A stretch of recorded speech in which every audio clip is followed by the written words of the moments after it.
دەستخۆشی لە بەڕێوەبەرەتی گشتی ڕۆشنبیری دەکەم بە هەروها بەڕێوەبەرەتی محمد وعلى آله وصحبه أجمعين.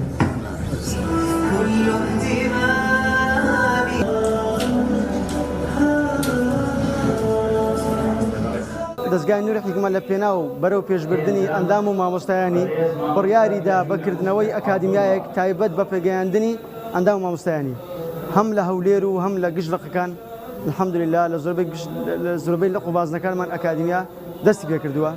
پاشەوەی ساڵی پار لە بەرواری 28/11/2022 افتتاحی قۆناغی یەکی ئەکادمیا کرا. خۆشبەختانە ئەوڕۆ 7/11/2023 ئاهەنگی کۆتایی ئەکادمیا ساز دەکەین. ئەوەی ئەکادمیا لە خۆی دەگری کۆمەڵێک بڕگە و بابەتە کە بە 4 تەوەرە دابەش بوو. ئەوانش بریتین لە خوێندنی وانەی شەرعی و هەروەها خول و سیمینار و هەروەها گوێگرتن لە زنجیرە وانە وەروەها خوێندنەوەی کۆمەڵە کتێبێکی ناوازە.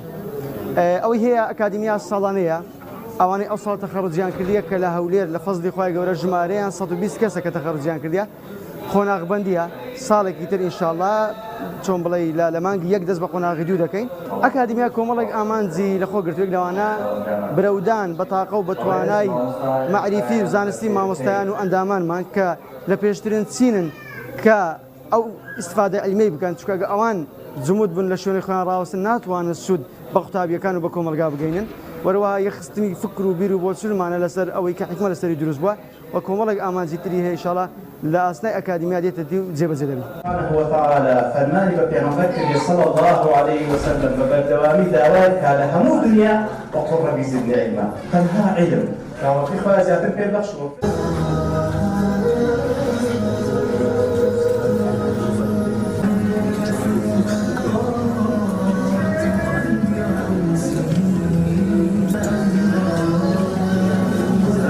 رسول الله وعلى آله وصحبه ومن والاه.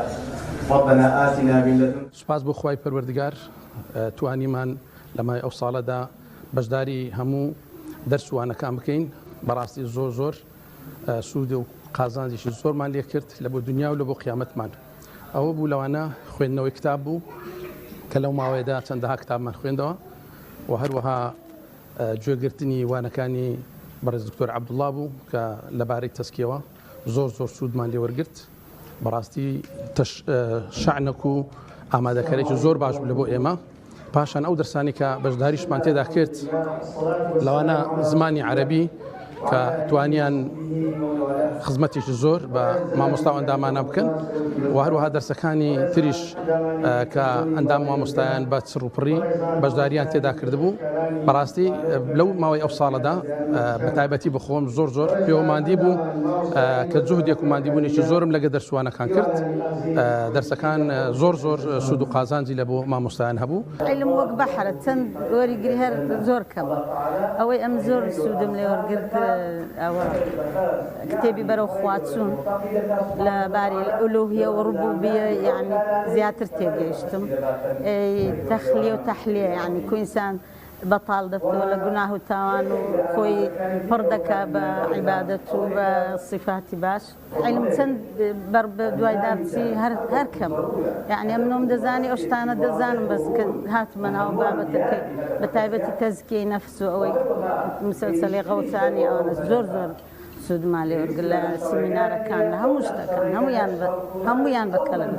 خولە کراوە لە بۆ مامۆستایان شتێکی زۆر چاک بوو زۆرمان پێخۆش بوو چکە بەڕاستی ئەوە زیاتر لە ئەوە بووکەوە ئەو مامۆستایانە هەمووی یەک بیریانەبی یەک فکریانەبی هەروەکو دەزانن لە ساحەی فکرە زۆرە ئەنوا ئەوە هەیە بەڵام ئەگەر هەموو خولیان پێ بکرێتن ئەو مامۆستایانە هەموو یەک بیریان دەبی یەک فکریان دەبی و ئەو دەرسانش کە دانرا بوو ئەنی قۆناغی یەکەم بوو شتێکی زۆر چاک بوو مثلا لە عەقیدە ئوسول أصول فقه أصول إيمان لفقه فتح القريب لسا الريروي إمام الشافعي رحمة خالبي واروا 40 نووي إمام النووي أوج لباري حديث بو وتن أول شيء أوج خلي ما مستاي سركوتو تن الراهنانك لبو ما مستاي من أول زور بي جوام زور بي باش بو لو إك أو ما مستاي درس بمن دالان دريتن بتابتي پەروەردا بزانی کە چ دەگۆترێتەوە چ دەڵێتن چکە شەریە بەس مامۆستا بتوانانی دەرس برێتەوە دەی بزانی بتوانی چ دەڵێتەوە.